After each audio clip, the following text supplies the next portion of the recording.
दिल्ली के अंदर में देखें तो 100 से ज़्यादा। और ओवरऑल सिचुएशन आप कैसे देखते हैं, चाहे वैक्सीनेशन हो चाहे देखिए, मैंने इसका प्रेस कॉन्फ्रेंस में बहुत साफ से जवाब दे चुका हूँ कि राजनीति करने का भी वक्त है।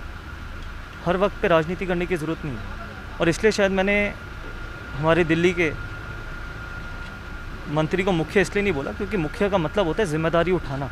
जिन जिन लोगों ने अपनी जान गंवाई है, जिस भी कारण से हो, चाहे वो कोविड बेड्स को लेके हो, चाहे वो ऑक्सीजन को लेके हो, चाहे वो वैक्सीनेशन को लेके हो, किसकी जिम्मेदारी है? जब आप मुख्य होते हैं ना, तो आप बाहर आके उसकी रिस्पॉन्सिबिलिटी लेते हैं, उसकी जिम्मेदारी लेते हैं। हर चीज़ पे करनी है, हर चीज़ पे राजनीति करने की ज़रूरत है। पहले शुरुआत करी आपने कोविड बेड से, फिर आप ऑक्सीजन पे आ गए, आप वैक्सीनेशन पे आ गए। 51 लाख वैक्सीनेशन लग चुके हैं दिल्ली में, सबसे ज़्यादा वैक्सीनेशन लगे जब तक कि 32 लाख लगने चाहिए थे। आप भी तो कुछ परचेज़ करेंगे, कब परचेज़ किया, कहाँ परचेज़ किया, वो कम से कम दिल्ली की जनता को कॉपी दिखाइए, हमारे को मत दिखाइए। हम तो आपके पॉलिटिकल राइवल्स हैं, ठीक है, आपको तो लगेगा ही कि हम आरोप लगाएंगे, लेकिन दिल्ली की जनता को तो सच्चाई पता होनी ज़रूरी है ना।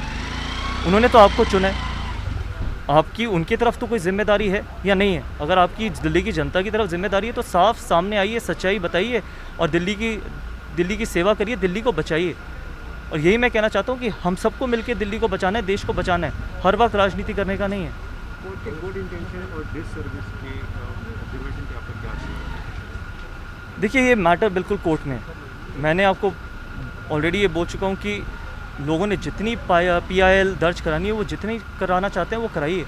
मेरे पास कुछ भी छुपाने के लिए नहीं है। जब मैंने राजनीति में कदम रखा था तो मेरा सिर्फ एक ही मकसद था, लोगों की भलाई, और अगर वक्त आए तो लोगों की ज़िंदगी बचाना, और उसी नीयत से मैंने काम किया। और अगर आगे आने वाले टाइम में मौका फिर से मिलेगा लोगों की ज़िंदगी बचाने का, तो मैं बचाऊँगा।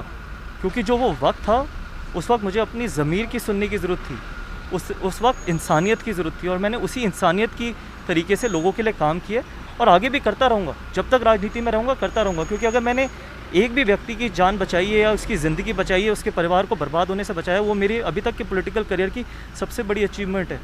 लास्ट क्वेश्चन टूल किट जो चल रहा है, पुलिस ने ट्विटर ऑफिशियली बात की दिल्ली और गुड़गांव के कुछ नोटिस भी सर्व हुए हैं कांग्रेस से लोगों को इन्वेस्टिगेशन ज्वाइन करने के लिए। ओवरऑल आपका? देखिए, मेरा मानना टूल किट को लेके सिर्फ इतना है, क्योंकि मैं बहुत ज़्यादा इस डिटेल में गया नहीं। ऑनेस्टली मैं ये चाहता हूँ कि आप राजनीति कर सकते हैं, क्योंकि वो कांग्रेस का तरीका है राजनीति करने का। आप प्रधानमंत्री को डिफेम कर सकते हैं, आप देश को डिफेम कर सकते हैं, लेकिन जो वो एसेंशियल आइटम्स थी ना, जिस तरीके से वो बेड्स को ब्लॉक करना, कि हम जब जिसको बताएंगे उसको वो बेड देना, आप किसी की ज़िंदगी से नहीं खेल सकते। शायद वो बेड अगर किसी नॉर्मल आदमी को मिले होते, आपके ना कहने से नॉर्मली मिल चुके होते, तो शायद उसकी ज़िंदगी बच सकती थी। तो उस तरीके की राजनीति से अगर आप सत्ता हासिल कर भी लेंगे तो उसका क्या फ़ायदा है, क्योंकि जिसके घर का व्यक्ति गया उसका तो चला ही गया ना। तो राजनीति का फिर से मैं ये मतलब समझाना चाहता हूँ, राजनीति का मतलब है सेवा, राजनीति का मतलब है देना, लेना नहीं। किसी भी चीज़ को ब्लॉक कराएं, किसी भी इसेंशियल आइटम्स को ब्लॉक कराएं, वो बहुत गलत है। गौतम गंभीर जी